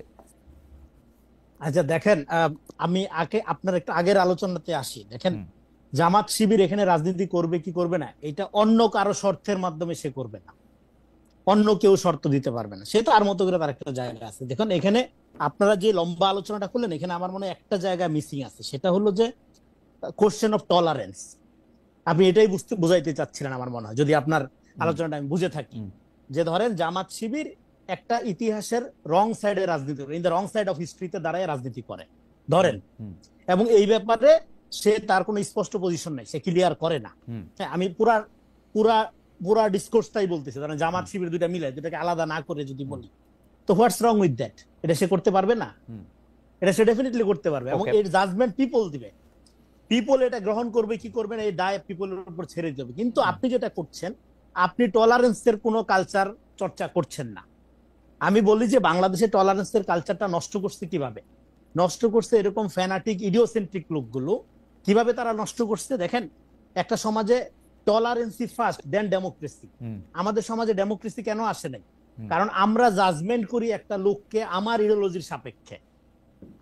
দেখেন ইতিহাসে এক সময় যে বিষয়গুলো পূজনীয় ছিল, মুক্তির প্রতীক ছিল, এবং মুক্তির আকাঙ্ক্ষার ভেতর থেকে যে সমস্ত স্লোগান উচ্চারিত হয়েছিল, পরবর্তী সময়ে সেগুলো নির্যাতনের হাতিয়ার হয়ে উঠতে পারে। যেমন ৭১-এর চেতনা, ৭১-এর চেতনা এখানে গণহত্যাকারী চেতনা হয়ে উঠেছিল, এবং আওয়ামী লীগ এই ৭১-এর জনযুদ্ধটাকে একটা আওয়ামী যুদ্ধে পরিণত করছিল, এবং সেই চেতনা ব্যবহার করে, এবং রনি আপনার নিশ্চয়, আমাদের নিশ্চয় সবার মনে আছে, সেই চেতনা ব্যবহার করে মেঘ মোল্লারের চক্ষু আক্রান্ত করছিল, কিন্তু সেই চেতনা ব্যবহার করে সেই চেতনা ব্যবহার করে মেঘমোল্লারকে পিটানো হয়েছে, মেঘমোল্লারকে পেটানো হয়েছে, তার চক্ষু এই চেতনা ব্যবহার করেই করা হয়েছে, এক্স্যাক্টলি করা হয়েছে, এবং বিশ্বজিৎকে হত্যা করা হয়েছে এই চেতনা ব্যবহার করে, বাচ্চা বাচ্চা ছেলেদের গুলি করা হয়েছে এই চেতনা ব্যবহার করে। একটা ছাত্রলীগের ছেলে যখন একটা কিশোরকে কোপাচ্ছে, একটা মানুষ তো মানুষকে কোপাইতে পারে না, সে কোপাচ্ছে রাজাকার মনে করে, যে সে একটা ১৩ বছরের বাচ্চাকে রাজাকার মনে করে কোপাচ্ছে। এই যে যখন আপনি ইডিওলজিক্যাল ডক্ট্রিনের মধ্যে ঢুকে একটা মানুষকে ডিহিউম্যান করে ফেলবেন, করে তাকে আপনি হত্যাযোগ্য করে তুলবেন, ইট বিকাম ফ্যাসিজম। আচ্ছা, এইটাই ফ্যাসিস্টিক আইডিয়া। আপনার বাক্যটা শেষ হইলে আমি আরেকটা বাক্য, আমি একটা ছোট্ট প্রশ্ন আপনাকে শেষ করতে দেন। আচ্ছা, আপনি শেষ করে দিলে আমারে বলেন, শেষ করে দিলে আপনি বলেন। হ্যাঁ, আমার একটা প্রশ্ন করার আছে। তো ফলে এইখানে আমাদের এই যে ইডিওলগ যেটা করলো, হ্যাঁ, এবং এই মুক্তিযুদ্ধের বয়ানটাকে কারা নির্মাণ করছে? কলকাতাবন্দী বুদ্ধিজীবীরা নির্মাণ করছে, যাদের সাথে রণাঙ্গনের মুক্তিযুদ্ধের কোনো সম্পর্ক নেই, বড় অর্থেই নাই, তারা এটাকে গড়ে তুলছে। ফলে এখানে মুক্তিযুদ্ধের আওয়ামী ন্যারেশনটা যেরকম আমাদের জাতীয় ইতিহাস নির্মাণের ক্ষেত্রে আমাদের বাধাপ্রাপ্ত করছে, এট দ্য সেম টাইম জামাতের জন্য ৭১ একটা বারমুডা ট্রায়াঙ্গেলের মতো। এইটা আপনি ঘুরা ফিরা যখনই এটার উপর দেশে যেতে ফল করে, হ্যাঁ, এটা ওই যে আপনার বারমুডা ট্রায়াঙ্গেল একটা ব্যাপার আছে না, প্লেটের উপর গেলে এটা নাকি আপনি শেষ করলে আমি শেষ করলে একটা, ফলে এখন প্রবলেমটা যেটা হলো, হ্যাঁ, যেটা বলতেছিলাম, ফলে আপনি দেখেন যে রাজাকার একটা ঘৃণিত শব্দ ৭১ সালে, ২৪-এ কিন্তু আমি কে তুমি কে রাজাকার, এইটাই মুক্তির স্লোগান হয়ে উঠলো। ফলে আপনি যদি রাজাকার একটা চিরকালের ঘৃণিত শব্দ, জামাতের একটা পজিশন, এটা চিরকালের রং পজিশন, এই জায়গায় যদি ধইরা থাকেন তাহলে প্রবলেমটা যেটা হবে, আপনি ইতিহাসের নামে একটা একটা ইতিহাস বিবর্জিত পজিশন নিলেন। ওকে রনি, যে রাজাকার ৭১ রাজাকার রনি আমি প্রশ্নটা করি, অপরাধী, কিন্তু সেই রাজাকার স্লোগান দিয়েই ২৪-এ যে মুক্তি ঘটাইতে হলো, সেখানে আমার মনে রনি আপনি আমাকে একটু প্রশ্নটা করার সুযোগ দেন। আপনি টলারেন্সের কথা আমি শেষ করি, নইলে এখানে ভুল বুঝবে। আচ্ছা শেষ করেন। ফলে এই যে ফলে যেই চিন্তাটা, যেই বাক্যটা ৭১ সালে এত ঘৃণিত ছিল, পরবর্তী সময়ে এবং যে মুক্তিযুদ্ধের চেতনা, ডেফিনেটলি এটা একটা ইমোশনের ব্যাপার ছিল। ৭১ থেকে যারা যুদ্ধ করে ফেরত এসে নতুন দেশ গঠন করতে চাচ্ছে, পরবর্তী সময়ে সেটা গণহত্যার হাতিয়ার হয়ে উঠলো। পরবর্তী সময়ে এই রাজাকারী আবার একটা ইতিহাস একটা আয়রন জ্যাকেট ফিক্সড ব্যাপার না। যে আপনি প্রশ্নটা করেন, আমার রনি আমি প্রশ্নটা বলি, সেটা হচ্ছে যে আমার প্রথম প্রশ্ন, আপনি টলারেন্সের কথা বলতেছিলেন, আপনি বলতেছিলেন যে ডেমোক্রেসির আসলে প্রথম লক্ষণ বা লক্ষ্য আসলে টলারেন্স হওয়া উচিত, বাকিগুলি পরে আসলেও হবে। এই টলারেন্সের ক্ষেত্রে আমি যদি বলি, মেঘমল্লার বসু এবং তার বন্ধুরা ঢাকা বিশ্ববিদ্যালয়ে শিবিরের সেই প্রদর্শনীর সময় সেখানে দাঁড়িয়ে যে স্লোগান দিচ্ছিল, তারপরে তাকে যেভাবে অ্যাটাক করা হয়েছে সাইবার জগতে বা অন্য জগতে, সেইটা কি আসলে টলারেন্স হয়েছে? নাকি জামাত তাকে টলারেন্স দেখাতে পারতো, ওকে দাঁড়ায় থাকাটা, ওর এখানে দাঁড়ায় থাকাটা, ওর প্রতিবাদটাও সে নিতে পারতো এবং এক সময় এঙ্গেজ হইতে পারতো, এক। আর দুই হচ্ছে আপনি টলারেন্স ব্যাপারটা তো, আচ্ছা আমার আরেকটা প্রশ্নটার আরেকটা জায়গায় আছে। আপনি যেখানে ২৪-এর স্লোগানটার কথা বলতেছিলেন, তুমি কি আমি কে রাজাকার, রাজাকার ঘৃণিত শব্দ বইলাই, এইটা আমাদের সবার গায়ে লাগছে প্রধানমন্ত্রী শেখ হাসিনা যখন ওই বাচ্চাদেরকে রাজাকার বলছে, এবং ওইটা কিন্তু ঘৃণা হিসাবে সে বলছে, তুমি কে আমি কে রাজাকার, রাজাকার কে বলেছে স্বৈরাচার, স্বৈরাচার, এবং কে বলেছে স্বৈরাচার, স্বৈরাচার পরে যুক্ত করলেও ওদের যে আমাকে রাজাকার বলা হয়েছে, এটা ছিল হচ্ছে ওদের প্রথম এবং ফরমোস্ট ট্রিগারিং ইভেন্ট, যেটা পরে দিয়ে গিয়া আবু সাইদে মানে মাল্টিপ্লাইড হয়েছে, অনেক গুণে বাড়ছে, মুগ্ধে গিয়া এটা একদম মানে সারা। কিন্তু রাজাকার শব্দটা ওই সময় ঘৃণিত ছিল, এখনো কিন্তু আসলে মনের মধ্যে হয়তো ঘৃণিতই। মানে এইটা আমার দুইটা ঘৃণা নিয়ে তো কোনো সমস্যা নাই। আচ্ছা টলারেন্সের জায়গা, আর হচ্ছে আপনি রাজাকারের ওই ব্যাপারটাও যদি একটু ক্লিয়ার করেন একটু ইয়াতে। দেখেন সরি, আপনি আগে একটা প্রথম জায়গায় আছে, দেখেন ডোমিনেন্ট কালচার সবসময় সমাজে টলারেন্সের ব্যাপারটা নির্ধারণ করে। এখন আমাদের এখানে ডোমিনেন্ট কালচারের মধ্যে প্রগতিশীলতা, অসাম্প্রদায়িকতা, মুক্তিযুদ্ধ চেতনা, রবীন্দ্র ফ্যানাটিজম মিলে এই যে স্যালাইন বানানো হয়েছে, এইটা তো আওয়ামী ফ্যাসিজমের একটা হাতিয়ার হয়ে উঠছিল। আওয়ামী ফ্যাসিজমের ডিসকোর্স নির্মাণের কম্পোনেন্ট হয়ে উঠছিল প্রত্যেকটা জিনিসই। ফলে এখন ২৪-এর গণ অভ্যুত্থানের মধ্যে কোনো ইডিওলজি ফাংশন করেনি, এখানে সিম্পলি ফাংশন করছে কমন ভিকটিমহুড। ইভেন যারা ছাত্রলীগ করতো তারাও শেষের দিকে এসে এই হত্যা নিতে পারতেছিল না, তারা পদত্যাগ করে এসে আন্দোলনে অংশগ্রহণ করেছে। এখানে ডান বাম, প্রগতিশীল অপ্রগতিশীল, ইসলামিস্ট, হিন্দু মুসলিম, পাহাড়ি নির্বিশেষে নাম ছিল। ফলে এইটার মধ্য দিয়ে সমাজে আপনার ইডিওলজির মীমাংসা হয়ে যায় নাই। ফলে এখন কিন্তু আমাদের এখানে ডোমিনেন্ট ডিসকোর্স, যেটা এই যে প্রগতিশীল সেকুলার যে ডিসকোর্স, সেই ডোমিনেন্ট ডিসকোর্সের মধ্যে টলারেন্সের কালচার কি নির্মাণ করা হয়েছে? নো, নির্মাণ করা হয়নি। কারণ এই ডিসকোর্সটা, এই তর্কটা যে হিস্টোগ্রাফির উপর নির্মিত, তার মধ্যে ইনহেরেন্টলি ইসলাম বিদ্বেষ রয়ে গেছে। কারণ হলো এটা হলো বেঙ্গল রেনেসা, বেঙ্গল মডার্নিটির মধ্য দিয়ে যেই ডিসকোর্স, তার ভিতর থেকে এটা, সেগুলো লম্বা আলোচনা, আমি জাস্ট ছোট করে বলতেছি এখানে। ফলে এখানে টলারেন্সের কালচারটা আপনি বুঝবেন, এখানে ডোমিনেন্ট কালচার, টলারেন্স ব্যাপারটা আপনি বুঝবেন, ডোমিনেন্ট কালচার কিভাবে টলারেন্স প্র্যাকটিস। না রনি, এখানে আমার একটা ছোট প্রশ্ন আছে আপনার কাছে, আমি আবার আসবো, আমি প্রশ্নটা করে রাখি। আপনি ডোমিনেন্ট কালচারের কথা বলতেছিলেন, কিন্তু আপনি যাকে ডোমিনেন্ট কালচার বলে আইডেন্টিফাই করতেছেন, আমি কিন্তু যোগাযোগের একজন ছাত্র হিসাবে গত 10 বছর ধরে ডোমিনেন্ট কালচারটা চেঞ্জ হয়ে যেতে দেখতেছি। এটা ওয়াজের মাধ্যমে, এটা 10-15 বছরের মধ্যে এটা ওয়াজের মাধ্যমে হোক, মানুষ কি শুনতে চেতেছে হোক, সোশ্যাল মিডিয়ামে আসলে মানুষ কি দেখতে চেতেছে হোক, মানুষের আত্মপরিচয়ের মধ্যে কোনটা সে সবচেয়ে বেশি সামনে আনতেছে ওইটা দেখা হোক। রনি, আমি আপনার কাছে আসবো এইটা বলার জন্য যে ডোমিনেন্ট কালচার। আচ্ছা শেষ করেন সেকেন্ডটা শেষ করি। ফলে এখানে ডোমিনেন্ট কালচার, এই জন্য মুসলমান, এখানে মুসলমানরা সংখ্যায় মেজরিটি হইলেও কালচারালি সবসময় এরা মাইনরিটি ছিল, এবং এই জন্য এরাও যে কম দায়ী তা না।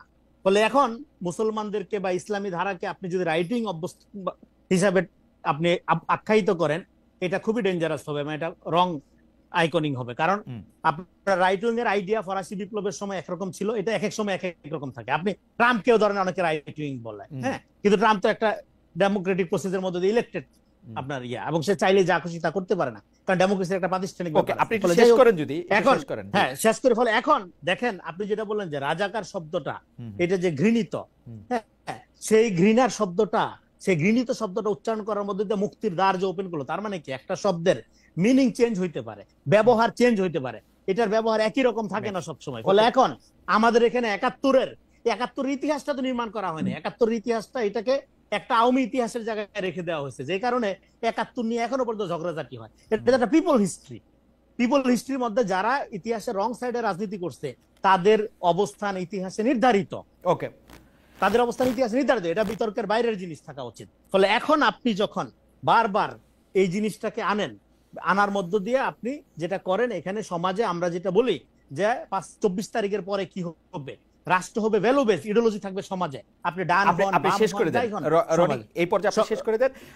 সমাজে আপনি রাখেন, আপনি আপনার ইডিওলজি দিয়ে আপনি রাষ্ট্রকে নিয়ন্ত্রণ করার চেষ্টা করেন না। কিন্তু আমরা দেখেছি কি আওয়ামী লীগকে ফ্যাসিস্ট করে তুলছে কারা? এই বামরা। বলে বামপন্থী বাংলাদেশের রাজনীতির জন্য আমি একটু আপনাকে আটকাই, আমি একটু জনাব মেঘমুল্লার বসু, মানে শেখ হাসিনাকে বামপন্থীরা ভুল বুঝাইছিল। না দাঁড়ান মেঘমুল্লার বসু, একটা সময় দেন, একটু আমাকে সময় দেন। আমরা দর্শকদের কাছে জানতে চেয়েছিলাম, জুলাই আন্দোলনকারী ছাত্র জনতাকে আইনি সুরক্ষা দেওয়ার কথা বলা হয়েছে জুলাই ঘোষণাপত্রে। প্রিয় দর্শক, এমন দায় মুক্তির ঘোষণাকে সমর্থন করেন কিনা? শতকরা 56% দর্শক সমর্থন করেছেন, সমর্থন করছেন না শতকরা 44% দর্শক, 23,000 জন এই জরিপে অংশ নিয়েছেন। আচ্ছা, জনাব রনি একটি কথা বলেছেন, জনাব বসু নিশ্চয়ই আপনি এই কথাটা জবাব দেবেন। আমি একটু খালি যুক্ত করি যে আপনি কি মনে করেন যে শেখ হাসিনার বিরুদ্ধে আন্দোলনে আপনারা প্রত্যক্ষভাবে অংশগ্রহণ করেছিলেন বাম শক্তিগুলি? আমি আপনার কথাই বলি, আপনার নেতৃত্বে আপনি যে রাজনৈতিক দলের ছাত্র শাখার নেতৃত্ব দেন তারাও অংশগ্রহণ করেছিল, কিন্তু এই আন্দোলনে আসলে আপনাদের আসলে কি ভূমিকা, মানে আমরা মনে রাখবো যে আপনারা কি অনুঘটকের ভূমিকা পালন করেছেন, সহযোগী ভূমিকা পালন করেছেন, সামনে থেকে কোনো আদর্শের জায়গা থেকে এক হয়েছেন, নাকি আপনারা একটা অক্সিলারি ফোর্স মানে সংখ্যা হিসাবে সেখানে উপস্থিত ছিলেন? জনাব মেঘমুল্লা বসু একটু যদি বলতেন, রনিকেও একটু অ্যাড্রেস করেন যে এই ফেসিবাদ। হ্যাঁ, জি জি, বুঝতে পেরেছি। আপনার যে শেষ প্রশ্নটা, এই প্রশ্নটার উত্তর দিব না এই সেন্সে যে আসলে আমাদের রোল কি ছিল, we will late history decide it for itself. আমাদের বড় কোনো মিডিয়া হাউস নাই, আমরা বড় কোনো কিছুর মানে আমাদের যে অবদান, এটা কোনো কি বলবো মানে বট আইডি দিয়া বলেন বা হাজার হাজার বিশাল স্ট্রাকচারাল এলিমেন্ট দিয়ে এটা পোর্ট্রে করার কোনো উপায় নেই, আমি চেষ্টাও করব না। আমি বলবো যে আমরা কোথায় ছিলাম সেগুলো খুব প্রত্যক্ষ, কারণ আমরা কোনো এমবিসির সাথে মিটিং করি নাই, তো আমরা মোটামুটি মাঠে ছিলাম পুরোটা সময়। তো মাঠে মানুষজন দেখছে, এবং যারা ওই সময় অন্যান্য শক্তি যারা প্রত্যক্ষভাবে মাঠে ছিল তারা এটা ইভ্যালুয়েট করবে। মেঘমুল্লা আপনি মন খারাপ করেন না, আমি শুধু প্রশ্নটা করি যে আপনারা কি জুলাই আগস্টের আন্দোলনে আপনারা প্রত্যক্ষভাবে অংশ নিয়েছেন? সেটা আমি দেখেছি, আমি এটা সাক্ষ্য। কারণ হচ্ছে যে আমি সারাক্ষণই তখন কানেক্টেড থাকতাম, নানাভাবে টেলিভিশনে যা দেখানো হয়েছে তার চেয়েও বেশি আমি আসলে দেখতে পেরেছি নানা কারণে। এখন মেঘমুল্লা, আমাদের প্রশ্নটা যদি আমি অন্যভাবে করি, আপনাদের কোন ইডিওলজি আসলে জুলাই স্পিরিটের মধ্যে আছে সেটা থেকেও যদি একটু বলেন। আগের রনিটা যদি একটু বলে নেন যে আন্দোলনটা মানে আমাদের আন্ডারস্ট্যান্ডিং হচ্ছে যে আমরা মুক্তিযুদ্ধপন্থী। সো আমাদের কাছে মুক্তিযুদ্ধ মানে হচ্ছে একটা বৈষম্যহীনতার সমাজ, যেই সমাজে মানে অর্থনৈতিক বলেন, সামাজিক বলেন, এইসব জায়গায় সাম্য থাকবে। আমরা দেখতে পাইছি শেখ হাসিনা মুক্তিযুদ্ধকে কাজে লাগায়, মুক্তিযুদ্ধের নামকে ব্যবহার করে বাংলাদেশের মানুষের বিরুদ্ধে যুদ্ধ ঘোষণা করতেছে, এবং তারা মুক্তিযুদ্ধের যে সাম্যের আইডিয়া, সেই সাম্যের আইডিয়া থেকে অনেক দূরে যায়।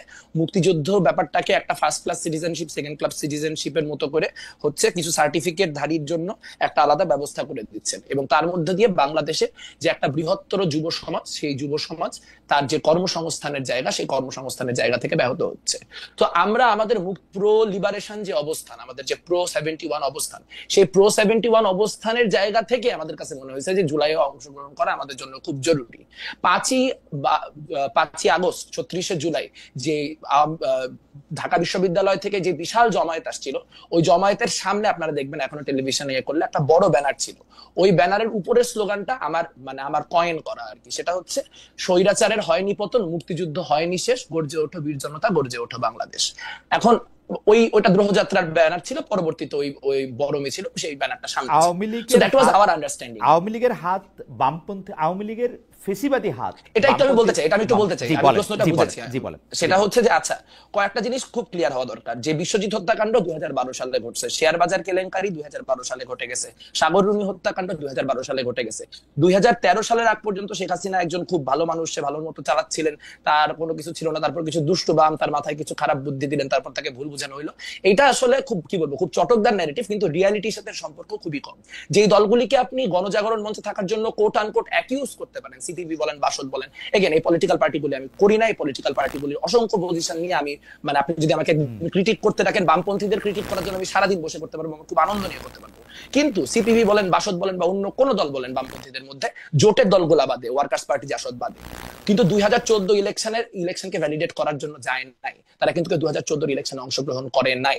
তার মানে কথাটা হচ্ছে যে যেহেতু ঘাতক দালালদের ব্যাপারে একটা সেন্টিমেন্ট বাংলাদেশের রাজনীতিতে অনেক দিন ধরে ছিল, এবং যেহেতু বামপন্থীরা কখনোই মানে এই জামাতি শক্তিগুলির সাথে কোনো জায়গায় ঐক্যমত্য হয় নাই, বা তারা কখনোই হাতে হাত ধরে থাকে নাই, ফলে জামাত বিরোধী রাজনীতির ক্ষেত্রে বামপন্থীদের একটা আলাদা লেজিটিমেসির জায়গা আছে। এইটা আমরা আওয়ামী লীগের সাথে 2013-তে হাইরে গেছি। আমরা আওয়ামী লীগের সাথে গণজাগরণ মঞ্চে 2013-তে পারি নাই। আমাদের আন্দোলন, যে আন্দোলন আমি নিজে তখন স্কুলে পড়ি, আমি গেছি এই আন্ডারস্ট্যান্ডিং থেকে যে আওয়ামী লীগ আর জামাতের মনে একটা আতাত হয়ে গেছে, এই আওয়ামী লীগ জামাতের আতাত ঠেকানোর জন্য আমাদের যাইতে হবে। এটা হচ্ছে আমার সেই সরল শিশু মনের বোঝাপড়া। এই বোঝাপড়া থেকে প্রচুর লাখ লাখ মানুষ গেছে, তাদেরকে বামপন্থীরা আলাদা কোনো ডিরেকশনে স্টিয়ার করতে পারে নাই, ফলে আন্দোলন ক্রমাগত 5-7 দিনের মাথায় পুরাপুরি আওয়ামীকরণ হয়ে গেছে। আপনাদের গণজাগরণ মঞ্চের ইতিহাস নিয়ে কথা বলতে গেলে এটাও মনে রাখতে হবে যে সাজ্জাদ চৌধুরী যখন দ্বিতীয় দিন বা তৃতীয় দিন এই গণজাগরণ মঞ্চে গেছেন, তখন তিনি হচ্ছে শেখ মুজিবের কথা, বঙ্গবন্ধু এই আলাপ করাতে তাকে বোতল ছুড়ে মারা হয়েছে যে শেখ মুজিবের আলাপ শুনতে চায় না, পারলে পাবলিকের আলাপ কিছু করতে পারলে করো। তা সেটা আসলে আমাদের একটা ঐতিহাসিক কাফারা, আমরা 2013 কাফারা দিতেছি যে আমরা এরকম একটা বড় 40 বছর ধরে যেটা পরিস্থিতি তৈরি হলো, মানুষ তিলে তিলে ঘাতক দালালদের বিরুদ্ধে অবস্থান তৈরি করে, সেটার জন্য একাডেমিক অবস্থান তৈরি করে, রাজনৈতিক অবস্থান করে জাহানারা ইমামরা যে লড়াইটা করে গেলেন, সেই লড়াইটা থেকে আমরা কোনো আপনার বক্তব্য মনে পরিষ্কার। আমি একটা ছোট প্রশ্ন করতে চাই, আপনি যদি এটা জবাব দিতেন। একটা জায়গায় রনি যেভাবে ফ্রেম করেছেন আমি সেভাবে ফ্রেম করতে চাই না, কিন্তু আমি এরকম করে বলতে চাই যে বাংলাদেশের বামপন্থী রাজনীতি কি শেষ পর্যন্ত একটা এলিট এবং দেশ মানে কথিত দেশ বিভাগের আগের রাজনীতিক ধারায় প্রচলিত একটা বড়লোক মানে খুব ধনী হিসাবে বড়লোক না, শিক্ষায় দীক্ষায় একটু আগানো, সুন্দর করে কথা বলে, তাদের রাজনীতি হয়ে আটকে থাকে কিনা, এবং যারা হচ্ছে পরে মুসলমান মাদ্রাসায় পড়ে তাদের প্রতি একটা শ্রেণীবিদ্বেষ সেই বামপন্থা লালন করে কিনা, তারা মনে করে কিনা যে বামপন্থী যে রাজনীতি, অর্থাৎ আমি সরাসরি বলি ছাত্র ইউনিয়নের কোনো শাখা কি মাদ্রাসায় থাকার ব্যাপারে কোনো সময় কোনো আলোচনা হয়েছিল? কোনো সিপিবির কোনো শাখা কি আসলে যারা ইমাম সাহেবদের ইয়াতে যারা আছেন, ইমাম মসজিদে, তাদের কাছে কি কোনোদিন গেছিল? নাকি এইটা মানে উই আর দে অলওয়েজই? আপনি যদি আমাদেরকে 2 মিনিট একটু বলেন।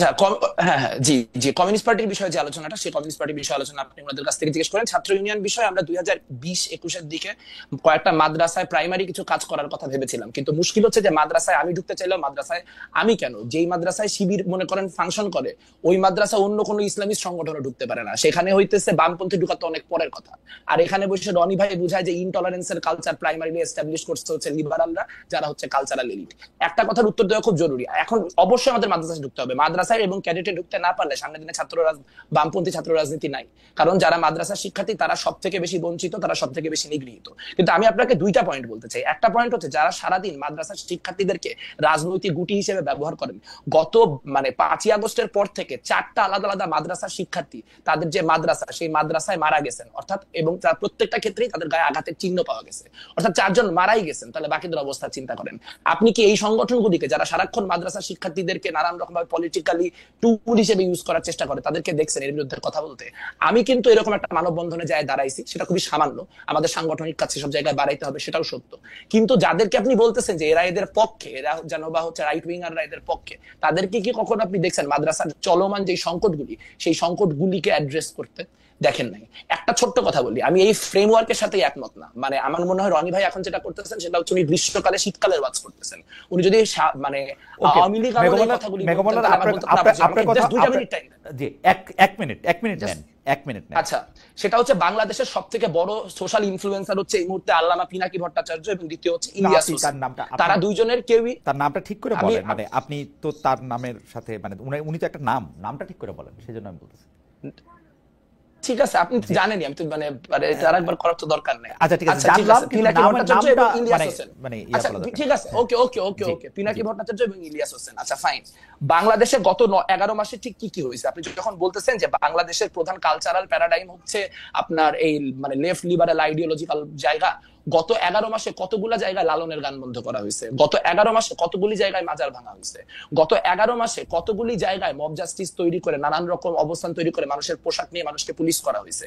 ধরলাম শেখ মুজিব অনেক বড় ফ্যাসিজমের আইকন, সেই জন্য শেখ মুজিবের ভাস্কর্য ভাঙতে হয়েছে, কিন্তু কোন অ্যান্টি ফ্যাসিজমের প্রয়োজনে, কোন ক্যালকেশিয়ান কি বলবো হেজিমনির বিরোধিতা করার প্রয়োজনে সিধু কানুর ভাস্কর্যগুলা ভাঙতে হয়েছে আপনি বলতে পারেন? ইনটলারেন্সের কথা এই 2025-এ মানে আগস্টে দাঁড়ায় বামপন্থীদের বা লিবারালদেরকে বলা, এটা একটা কি বলবো, আমি মনে করি এটা একটা বুদ্ধিবৃত্তিক। ওকে, আপনার কাছে আবার আসবো আপনার 1 মিনিটের পরে। ম্যাকমোলার আপনি বলেছেন, আমি রেজাউল করিম রনি আপনার কাছে একটু বুঝতে চাই যে যেমন ধরেন একটা ইনটলারেন্সের কথা আমরা বলতেছি, একটা উইয়ারদের কথা একটা বলতেছি, আমরা বামপন্থীদের তাদের রাজনৈতিক যেটা হচ্ছে কোয়েস্ট সেইটা নিয়ে তারা যে যারা তাদেরকে আদার মনে করতেছে বা যাদেরকে তারা আদার করতেছে বলে আমরা মনে করতেছি, ওদের কাছে তো পৌঁছাইতেই পারতেছে না। তাদের কাছে কি তাদের একটা সংযোগ হওয়ার কোনো সম্ভাবনা হওয়া সম্ভব? যে এই সংযোগটা হইলে পরে জি ওইটা আপনি একটু বলেন। জি মানে সংযোগ হওয়া যে সম্ভব না, এই শোতে অ্যারোগেন্স দেখে বুঝতেছেন না? আপনি ল্যাঙ্গুয়েজ দেখছেন, একটা লোকের অ্যাটিটিউড দেখছেন, কথাবার্তা বলার ধরন দেখছেন, বেয়াদবির মাত্রা দেখছেন। চটকদার কথা বলতেছি আমরা, ইতিহাসের বুঝ নাই, সব বুঝ তাদের। এই যে নিজের এই যে সুপ্রিমেসি থেকে তো ফ্যাসিজম আসে, এবং বাংলাদেশের বামপন্থীরা লিবারাল, এটা বলছে কে? এসেনশিয়ালি ফ্যাসিস্ট তারা। বাংলাদেশে কোনো লিবারাল বাম নাই। কিন্তু রনি, আপনি যে অ্যাটিটিউডের কথা বললেন সেই অ্যাটিটিউডটা কিন্তু আমি আরো অনেকের মধ্যে দেখি আর কি, মানে আপনি জানেন আমি কাদের কথা বলছি, কিন্তু সেইটার পরিণতি বাম না আর কি, সেটার উৎপত্তি বাম না, সেটার উৎপত্তি অন্য জিনিস। রাইট। এখন দেখেন বাংলাদেশে এখানে যখন ফ্যাসিবাদের প্রশ্নটা প্রধান হলো, তখন কিন্তু এখানে যারা রিয়েলি জনমানুষের রাজনীতি মিন করে বাম ব্লকের, তারা কিন্তু ফ্যাসিবাদ বিরোধী আন্দোলনে শরিক হলেন, যুগপৎ আন্দোলনে যুক্ত হলেন। হ্যাঁ, এর বাইরে যারা রয়ে গেল বিপুল অংশ, যারা নিজেদেরকে সহি বা মূলধারার বাম মনে করে, তারা কিন্তু এসেনশিয়ালি ফ্যাসিবাদকে শক্তি যোগাইছে। আরেকটা হলো যে দেখেন, এখানে আমি দুইটা জায়গায় একটু আলাপ করি, সেটা হলো আওয়ামী লীগের এই 12-13 সালে কি করছে না করছে, এবং তার সাথে পরে বামরা যুক্ত হয়ে আওয়ামী লীগকে ফ্যাসিস্ট করে তুলছে, এই ধরনের স্টুপিড আইডিয়ার কথা আমি তো বলি নাই একবারও। বাকশাল মনে নাই আপনাদের? বাকশালের মধ্য দিয়ে কি করা হয়েছিল? বাকশালের মধ্য দিয়ে এখানে বামপন্থীরা মনে করছিল যে সমাজতন্ত্র কায়েম করে ফেলবে শেখ মুজিবুর রহমান, ফলে একটা সুবর্ণ সুযোগ, বাকশালে ঝাঁপায় পড়ে সবচেয়ে সমর্থন যোগাইছে কারা? বামপন্থীরা। এবং বাকশালের কি পরিণতি হয়েছে এটা আমরা সবাই জানি। তারপরে একটা অংশ, বামপন্থীদের একটা অংশ যুগপৎ আন্দোলনে শরিক হওয়ার বাইরে যে অংশটা রয়ে গেল, তার এসেনশিয়ালি আওয়ামী ফ্যাসিবাদকে শক্তিশালী করছে এবং শক্তি যোগাইছে নানাভাবে। এটা গেল একটা জায়গা। 2 নাম্বার হইল 96 সালে, এই যে দেখেন, এই যে মেঘ যেটা বললো, তার শিশু মন, তার কচি মনে এই আশঙ্কা জায়গা ছিল যে আওয়ামী লীগ মনে হয় আবারও জামাতের সাথে আতাত করতেছে। তার মানে 96 সালে যখন আওয়ামী লীগ জামাত যুগপৎ ভাবে আন্দোলন করলো, তখন তো আওয়ামী লীগের এক কোলে বামপন্থীরা ছিল, আরেক কোলে জামাত ছিল, সব নিয়েই তো আগাইছে আওয়ামী লীগ। ফলে আওয়ামী লীগের সাথে বাম জামাত এই যে এবং জামাতের ব্যাপারে না রনি আমি প্রশ্নটা আপনার উত্তরটা আমি শেষ করি না আপনি শেষ করেন আমাদের দর্শকদের তারা যে জামাত বিযুক্ত একটা আওয়ামী লীগ সবসময় কল্পনা করছে, করার মধ্য দিয়ে আওয়ামী লীগ কি করছে, তাইলে দেখছে ওকে, তাইলে তার ফ্যাসিজমকে কায়েম করার জন্য জামাত ক্লিনজিং এর রাজনীতি সে চালাইলো, এবং জামাত যত বড় না তার চেয়ে বড় করে তুললো। রনি দেখেন রনি এই জায়গা আমার প্রশ্নটা এই জায়গাতে আপনি বুঝতে পারবেন। রনি আমার কথা শুনেন, আপনি এইটা বুঝতে পারবেন আমার প্রশ্নটা। প্রথম কথা হলো আমরা কিন্তু একদিক দিয়ে বলতেছি যে আসলে, এবং জানতেছিও, বামপন্থীরা কিন্তু যদি আপনি ভোটের বা পপুলারিটির জায়গা থেকে বলেন এতই মানে অল্প যে তাদের নিয়ে আসলে কথা বলার কিছু নাই, কিন্তু ইডিওলজির প্রশ্নে আমরা বেশিরভাগ সময় যেই কাজ আমাদের পছন্দ হয় না সেই কাজে আমরা আসলে বামপন্থীদের দায়ী করে থাকি। একই ঘটনা কিন্তু জামায়াতের ক্ষেত্রেও, জামায়াতের শক্তিটাকে আমরা ফুলায় ফাঁপায় দেখাই, যখনই আমাদের কাউকে আক্রমণ করতে হয় তখন জামাত, এইটা কারণটা কি আসলে? এইটা কেন মনে হয় আমরা দুইটা জায়গায় দুই রকম? এটা কারণটা হলো দুইটা একই পলিটিক্স করে, এটা দুইটা একই পলিটিক্স করে, মানে না জামাত দুই রকম না। আপনার এখানে বামপন্থীরা এবং জামাত একই রাজনীতি করে, দুইটাই হলো ইডিওলজিক্যাল ফোর্স এবং idealism, ideology and total politics, এবং এটা দ্রুত ফ্যাসিবাদের দিকে যায়, এই জন্য গণতন্ত্রকে যদি আপনি, যখন বামপন্থীরা, আমি যে একটু আগে বললাম বামপন্থীরা কখনো লিবারেল না, হ্যাঁ কেন না, বামপন্থীরা গণতন্ত্রকে একটা ইডিওলজি মনে করে, কারণ ও তো যায় রাষ্ট্র ভাঙিয়া ফেলবে, ও তো রাষ্ট্র কনসেপ্টে বিশ্বাস করে না, ফলে ও যেরকম একটা প্রতারণা করে এদিক থেকে। দুই নাম্বার হলো জামাত কি বলছে যে এটা কোনো রাজনৈতিক দল না, এটা একটা ইসলামী আন্দোলন। তো ইসলামী আন্দোলন কি আলটিমেটলি সে কি করবে? সে খেলাফা কায়েম করবে, রাষ্ট্রের মধ্যে আটকায় থাকার তার সুযোগ নাই। কিন্তু যেহেতু এখানে একটা ধরেন মডার্ন ডেমোক্রেটিক প্রসেসের মধ্যে দিয়ে তাকে আগাইতে হবে, সেই জন্য সেই কনসেপশন, এই জন্য লেনিনিজমের যে প্রবলেম, যেটা বামপন্থীর প্রবলেম, সেই প্রবলেম একই প্রবলেম মধ্যদিবাদের মধ্যে রয়ে গেছে। তো এই ক্রিটিক দেওবন্দি আলেমরা বহুবার করছে, বহু জায়গা থেকে করছে। ঠিক আছে, ফলে দুই দিকের যে অ্যারোগেন্সের মধ্যে একটা কমন মিল, আমার মনে যে অ্যারোগেন্সের মিল আপনি দেখতে পারবেন। আমার মনে যে অ্যারোগেন্সের জায়গাটাতে আমরা একটু থাকি। জনাব মেঘমল্লার বসু, আমি আপনাকে বলি, আপনি নিজেই সোশ্যাল ইনফ্লুয়েন্সারদের কথা বলছেন, কিন্তু আপনি একটা খেয়াল করেন যে কেন বামপন্থীদের মধ্যে একজন বড় সোশ্যাল ইনফ্লুয়েন্সার হয় নাই? কেন বামপন্থীদের কথা আপনারা দেখেন, আপনারা সব ভালো কথা বলতেছেন, সব মানুষের কল্যাণে কথা বলতেছেন, তবুও মানুষের কল্যাণে আপনাদের কথা কেউ শুনছে না কেন? সেইটার কারণ কি? আপনারা রাজনীতিবিদদের কাছে যখন আমরা এই প্রশ্ন করি তখন তারা বলে যে আমরা টাকা পয়সা এবং অন্যান্য অনেক কিছুর কাছে হেরে যাই। আমরা যখন সোশ্যাল ইনফ্লুয়েন্সের কথা বলি তখন তার টাকা পয়সা, ভোট, এগুলির ব্যাপার থাকে না, ক্ষমতার ব্যাপার থাকে না। আমরা কি আসলে বামপন্থীদের মধ্যে এমন একজন ইনফ্লুয়েন্সার দেখি যার ভিউ লক্ষ কোটি, যার সোশ্যাল ইনফ্লুয়েন্স এরকম সাংঘাতিক, যাকে আপনি কতক্ষণ আগে কিছু ইনফ্লুয়েন্সারের কথা বলে আপনি বলতে চেয়েছিলেন যে তার হলো দেশ চালানোর মতো? আপনাদের এটা হয় না কেন? এখন প্রশ্ন হচ্ছে, রনি আপনাদের বলছে যে এটা হয় না কারণ হচ্ছে আপনার অ্যারোগেন্স, আপনি এটার সাথে বা আপনারা লিবারেল না, ওই জায়গা থেকে যদি আপনি কথাটা বলেন। আমি রনি ভাইকে চিনি হচ্ছে উনি আর একটা বক্তব্য শুনছিলাম, খুব ভালো লাগছিল আমার, ফরাদ মাজার, তারপর হচ্ছে আমাদের সলিমুল্লাহ খান, ওনাদের নিয়ে। তো আমার থেকে রনি ভাই যত বড় বুদ্ধিজীবী, সম্ভবত রনি ভাইয়ের থেকে মানে ওই লোকগুলো আবার তত বড় সাইজের বুদ্ধিজীবী। আমার কাছে মনে হয় একটু বড় বুদ্ধিজীবীদের সাথে একটু, আমি কোনো বুদ্ধিজীবী না, আমি কোনো বুদ্ধিজীবীও না, হ্যাঁ, ফলে বড় বুদ্ধিজীবী সবাই যে আসলে দুই পায়ে হাত, না তবে আমি বলি মেঘমল্লার বসু যে আপনি একজন চিন্তক, মানে আমি পার্সোনাল মূল্যায়ন শোনার দরকার নেই। আচ্ছা ঠিক আছে, আমি পার্সোনাল মূল্যায়ন করি নাই, আপনি তো মাঝখান দিয়ে কথা বলা শুরু করলেন, আমি তো আপনার কথা মাঝখান দিয়ে কথা বলি নাই। মানে কথাটা খুব সিম্পল, কথাটা হচ্ছে যে আপনি যখন ফরাদ মাজারের ক্রিটিক করেন, যখন আপনি হচ্ছে সলিমুল্লাহ খানের ক্রিটিক করেন, তাহলে আমি আপনার ক্ষেত্রে যে ল্যাঙ্গুয়েজ ব্যবহার করছি সেই ল্যাঙ্গুয়েজের থেকে আরো অনেক বেশি অ্যারোগেন্ট ল্যাঙ্গুয়েজ ইউজ করেন। সো এখানে ডাবল স্ট্যান্ডার্ড গুলো করার দরকার নাই ভাই। আমি আপনাকে সম্মান করি, আপনাকে সম্মান করে কথাবার্তাগুলো বলতেছি। অনেক ক্ষেত্রে যেহেতু মতের প্রচন্ড ডিফারেন্সেস, আপনার কাছে যদি ডিসরেসপেক্টফুল লাগে আমি হাম্বলি সরি বলে নিতেছি। আচ্ছা, আলোচনাটা হইতেছে খুব সিম্পল করে বলতে চাইলে যে এখানে আপনার একটা অ্যাসিমেট্রি আছে। ধরেন বামপন্থী প্রচুর লোকজন পরবর্তীতে নানান রকম অন্য পলিটিক্সে যায় শাইন করছে, তারা বড় বড় ইনফ্লুয়েন্সার হচ্ছে, নানান কিছু হয়েছে। সেইটা মূল পয়েন্টটা না। এখানে মূল পয়েন্টটা হচ্ছে যে ধরেন আপনি এখানে বলতেছেন যে বামপন্থীদের কোনো রাজনীতি দাঁড়ায় নাই কেন, রাজনীতি বামপন্থীদের অবস্থা এত খারাপ কেন? আপনি দেখবেন যে এখানে একটা বড় অংশ বামপন্থীরা 90 পর্যন্ত সোভিয়েত ইউনিয়নের যে পলিটিক্স, সেই পলিটিক্সের সাথে অ্যালাইন করছে, এবং সেই পলিটিক্সের সাথে অ্যালাইনমেন্টের একটা বড় ক্ষতি হয়েছে যে 90 এর পরে সোভিয়েত ইউনিয়ন ভেঙে যাওয়ার পরে এরা বেসিক্যালি 15-20 বছর একটা শূন্যতার জায়গায় ছিল, এবং এখন পর্যন্ত বাংলাদেশের বামপন্থীদের চিন্তা ভাবনা অনেক ক্ষেত্রেই নানান রকম পুরাতন পন্থা এবং নানান কিছু দ্বারা প্রভাবিত। সেটা নিয়ে আমরা ইন্টারনালি অনেক ক্রিটিক করি, সেটা নিয়ে আমরা কাজ করব, এবং আমরা আশা করি যে সামনের দিনে হয়তো প্রচুর নতুন ছেলে পেলেও তো বাইরে হলো 24-এর অভ্যুত্থানের মধ্যে দিয়ে হয়তো নতুন কোনো রাজনৈতিক সম্ভাবনা তৈরি হবে। কিন্তু টলারেন্সের কোয়েশ্চেনটাতে আমি একটু থাকতে চাই, কারণ আমি আসলে মানে আমি সর্বোচ্চ টলারেন্স দেখাইতে আগ্রহী, কিন্তু আমি বুঝতে চাই যে ধরেন ফাতিমা রাসূল ইনসিডেন্ট নিয়ে এই টলারেন্স কি আসলে আপনি ধরেন আমাদের সোকল মধ্যপন্থীরা দেখাইতে পারবে কিনা, বা এই একই ধরনের আপনি যখন আজকে মানে কাদিয়ানের ইস্যু উঠতেছে, আজকে যখন আপনার ভাস্কর্যের ইস্যু উঠতেছে, আজকে যখন আপনার বগুড়াতে জাতীয় সঙ্গীত গাওয়ার জন্য জামাতের নেতারা হামলা করতেছে দেখতে পাইতেছি, তখন আসলে টলারেন্সের কোয়েশ্চেনটা বারবার করে লিবারেলদের দিকে ছুড়ে দেওয়া বা টলারেন্স লিবারেলদের কারণে নেই, এই কথাটা বলাটা বোধহয় এই মুহূর্তের দ্বারাই খুব মানে কি বলবো, ঠিক হচ্ছে না। মানে যারা আপনারা অনেকে আছেন যারা এখানে ফাংশনাল স্টেট চান, যারা চান কোনো একটা মানে প্রবল পলিটিক্স এর দিকে জিনিসটা না যাবেন। দেখেন আমরা তো 5ই আগস্টের পর এগুলা শুরু করি না, আমরা তো 5ই আগস্টের পর জামাতের রাজনীতি, যুদ্ধাপরাধ, অমুক তমুক এগুলা নিয়ে তো এগুলা তো আপনি একটু দেখেন না ঘাইটে, এটা তো বামপন্থীরা শুরু করে নাই। কিন্তু আপনি যদি আপনার রাজনীতিটা করেন এবং প্রবল ভাবে করেন, তখন আমার শক্তি সামর্থ্য কম থাকতে পারে, কিন্তু এটা তো আমার একটা রাজনৈতিক লায়াবিলিটি। আমার যতদিন আমি বেঁচে থাকবো মুক্তিযুদ্ধ কোয়েশ্চেন উঠলে আমার কথা বলতে হবে। আপনারাও জানেন আওয়ামী লীগ বিএনপি যখন মুক্তিযুদ্ধের কথা বলে তখন সে বিশ্বাস করে বলে না, সে ভোটের জন্য বলে। আমার জন্য এটা একটা আইডিওলজিক্যাল পয়েন্ট। সো সেখানে যখন যাবে আমি তো আমার মতো করে রিয়াক্ট করব, না না আপনি কিন্তু সেই জায়গা থেকে আসলে আপনার টলারেন্সের রিঅ্যাকশনের কোয়েশ্চেন ক্ষেত্রে আপনার রিঅ্যাকশনের ক্ষেত্রে আপনি একটু জি আপনার রিঅ্যাকশনের ক্ষেত্রে আমি শুধু আপনাকে এই প্রশ্নটাই করতে চাই যে আপনি যখন রিঅ্যাকশন করেন বা রিঅ্যাকশন দেখান, তখন যে আপনার সুরে কথা না বলে তাকেই আপনি শত্রু ভাবেন কিনা?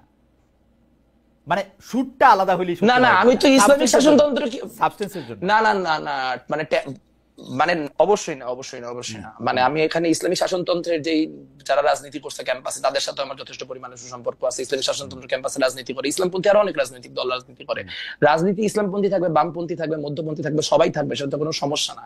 কিন্তু বাংলাদেশ একটা মুক্তিযুদ্ধের কোয়েশ্চেনে একটা অন্ততপক্ষে একটা বেসিক কনসেনসাস দরকার, এবং সেটা এরকম ভন্ড কনসেনসাস না যে আমি মুখে বলবো আমি মুক্তিযুদ্ধ মানে নিচ্ছি, আমি সুযোগ পাইলেই মুক্তিযুদ্ধ বিরোধী পজিশনটায় আবার ফিরে যাবো, না। এইটা হচ্ছে কথা। আর বাকি বাকি জি শেষ করেন মেমোলা।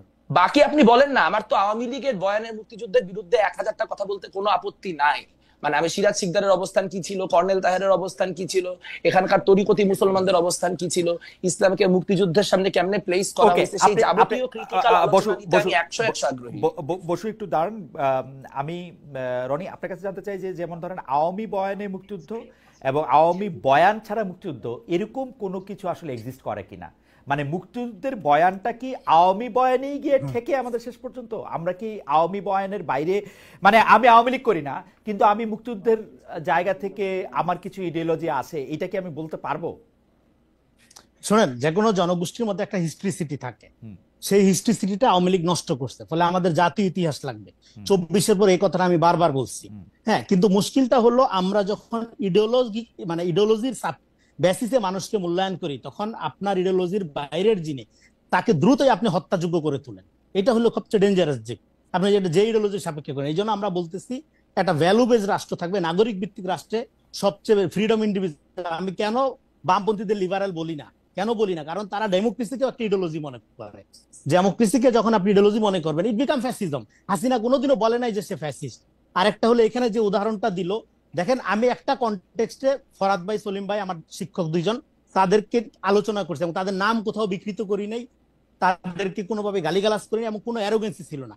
সেটা আমি খুব ফানি ওয়েতে তাদের সাথে তাদের আইডিয়া ধরে আমি আলাপ করেছি, এবং তারা মুখোমুখি আমার সামনে ছিল না সেই আলোচনায়। তারা প্রয়োজনে এর চেয়ে ব্রুটালি আমাকে রেসপন্স করতে পারবে।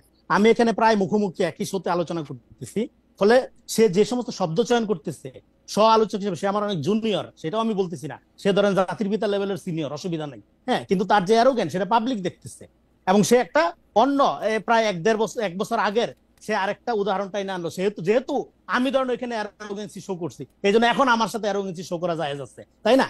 ফলে এই যে ধরেন এই যে স্টুপিডিটি গুলো, এখন আমি এই যে স্টুপিডিটি গুলো এগুলো চর্চা করার সুযোগ আপনি বামপন্থীদের দিবেন, তারপরে তারা নাচবে, হ্যাঁ গণতন্ত্র বলবে, আর দেশে খুব গণতন্ত্র হবে। শুনেন, বাংলাদেশে বামপন্থীদের এই যে সফিস্টিকেসি, নিজেকে সুপ্রিমেসি মনে করা এবং টলারেন্সের সবচেয়ে বড় ক্ষতি শুধু না, তারা ডায়লগের কালচারই রাখে না কোথাও। এখানে যে আপনি ডায়লগ করবেন, সে প্রথমে আপনাকে বিশ্বাস করবে। আপনি 71-এর ব্যাপারে, আপনার পয়েন্টে আসতেছি, আপনি 71-এর ধরেন 71-এর পরে জন্ম, আমি 71-এর ব্যাপারে কোনো ইমোশন নাই, আমার কোনো ইমোশন নাই। আমি বাঙালি জাতীয়তাবাদ, রবীন্দ্রনাথ, অসাম্প্রদায়িকতা কোনো কিছু পছন্দ করি না। আপনি মানে মেরে ফেলবেন? আচ্ছা, এটা হচ্ছে আপনি মেরে ফেলবেন আমাকে বাংলাদেশে? এটা আপনার প্রশ্ন। কিন্তু তা না, তারা 71-এর ব্যাপারে একটা মৌলবাদী জঙ্গি পজিশন নিবেই, এবং তারা কোনোদিন 71-এর যে ভারতীয় বয়ান সেটার বিরুদ্ধে প্রতিবাদ করছে। এই পুরা রিজিম দইরা ভারত যে এটাকে উদযাপন করছে সবসময় তাদের যুদ্ধ বইলা, ভারত পাকিস্তান যুদ্ধ বইলা, তারা কখনো বাংলাদেশের এত বড় ইন্টেলেকচুয়ালিটি করে তারা কখনো বাংলাদেশ এই জায়গা থেকে আমি মেঘমোল্লারকে জানতে চাই। খুবই ইন্টারেস্টিং একটা জায়গায় আসছেন আপনি। করে নাই, ফলে তারা সব সময় গণবিরোধী রাজনীতি করছে। তারা যেটা করছে, তারা সব সময় তারা সবসময় পুঁজিবাদ বিরোধিতার নামে যেটা করছে, আচ্ছা। পুঁজির পক্ষে অবস্থান নিয়েছে, তারা সবসময় ইস্টাবলিশমেন্টের পক্ষে অবস্থান নিয়েছে, তারা সবসময় গণবিরোধী অবস্থান নিয়েছে। রনি, এবং বাংলাদেশ আপনি একটা মিনিট সব সময় ইসলাম দেন। বিদ্বেষের জায়গায় রনি, নিয়ে গেছে। একটা মিনিট সময় দেন। ভাই আমার ট্রেনে যাইতে হবে ভাই, আমি এখন ও, দৌড়াইতে আপনি হবে ট্রেন আমার। ছেড়ে দিতেছেন, এই জন্য আমি ঠিক আছে, তাহলে আপনি যান। তাহলে আপনি যান। রনি, আপনাকে অনেক Okay, ধন্যবাদ। যারা রনি গেলাম, যেই বক্তব্য thank you, বলছে, thank you. মেঘমলারেরও টাইম নাই, কথা হবে মেঘমলারকে আবার, 2 জি। মিনিট আমি টাইম, মানে হয়তো মেঘমলার যতক্ষণ পাবেন মেঘমলার একটু বললেন। মেঘমলার দুটো জায়গায় যে আসলে বামপন্থীদের জায়গার সাথে ডায়লগই করা যায় না, এটা একটা। আর 2 নাম্বার কথা হচ্ছে যে 2 নাম্বার একটা হচ্ছে যে বামপন্থীদের সঙ্গে ডায়লগই করা যায় না, আর 2 নাম্বার কথা হচ্ছে যে 71 নিয়ে ভারতের যে বয়ান, সেই বয়ানটা কোনোভাবে আপনারা এটা প্রতিবাদ করেছিলেন কিনা, বা আপনি আচ্ছা, আমি একদম শর্ট করে উদাহরণ বলি। আমি মানে মোদির যে ভারত থেকে বাংলাদেশ আগমন মুজিব বর্ষ উপলক্ষে তার বিরোধিতা করে ঢাকা বিশ্ববিদ্যালয়ে আন্দোলন করে, মানে ছাত্রলীগের হাতে রক্তাক্ত হওয়া লোক। সো বেসিক ইনফরমেশন মানে একটু যাই না কথা বলতে হবে সহ আলোচকদের। দ্বিতীয়ত হচ্ছে খুবই গুরুত্বপূর্ণ যে এখানে গত বছর যখন এই গোটা আন্দোলন হচ্ছে, তার ঠিক 10 থেকে 15 দিন আগে আমরা ঢাকা বিশ্ববিদ্যালয়ে একটা বিশাল ওয়াল টু ওয়াল চিকা মারছিলাম মাওলানা ভাসানীর, যেখানে লেখা যে পিন্ডির জিঞ্জির ছিন্ন করেছে দিল্লির গোলামি করার জন্য নয়। সো আমরা আমাদের জায়গা থেকে মুক্তিযুদ্ধের যে ভারতীয় বয়ান, সেই ভারতীয় বয়ানকে সবসময় চ্যালেঞ্জ করতেছি। এখন মেইন স্ট্রিম মিডিয়া কখন এটা দেখবে আর কখন এটা দেখবে না, সেটা তো ভাই আমাদের উপর নির্ভর করে না। আপনি যদি তখন আমার উপর ওই লেন্সটা ফেলতেন তাহলে দেখতে পাইতেন, তখন ফেলা হয় নাই, দেখে দেখা যায় নাই। আর একটা কথা বলা খুব ইন্টারেস্টিং, খুব গুরুত্বপূর্ণ। দেখেন, এখানে একজন লোক এতগুলা টলারেন্সের কথা বলে তার সহ আলোচকরা স্টুপিড বলে চলে গেল, এবং এটাই স্ট্যাবলিশ করলো যে এই ঘটনার মধ্যে দিয়ে আমি অ্যারোগেন্ট এবং সে অ্যারোগেন্ট না। এবং আমি যখন তারে সরি বললাম, তারপরও সে আমারে গালাগালি করলো, এবং এর মধ্যে দিয়ে স্ট্যাবলিশ হলো যে বাংলাদেশে ডানপন্থীরা আসলে বামপন্থীদের অ্যারোগেন্সের কারণে হচ্ছে কোন রকম কনভারসেশন করতে পারতেছে না। আমি আপনার দর্শককেই বলবো যে আপনার দর্শকই জাজ হোক এবং বলুক যে আজকে যে গোটা কনভারসেশন এই কনভারসেশনে ইনটলারেন্সের জায়গাটা কার কারণে জায়গা থেকে না। মেঘমলার, আপনার কাছে কি মনে হয়, আপনি কি এই ডায়লগটা করার ব্যাপারে যথেষ্ট উৎসাহী বা যথেষ্ট পরিকল্পনা করতেছেন? এটা মানে আপনাদের মধ্যে পরিকল্পনা আছে কিনা, মানে আপনি আরেকটা লোক?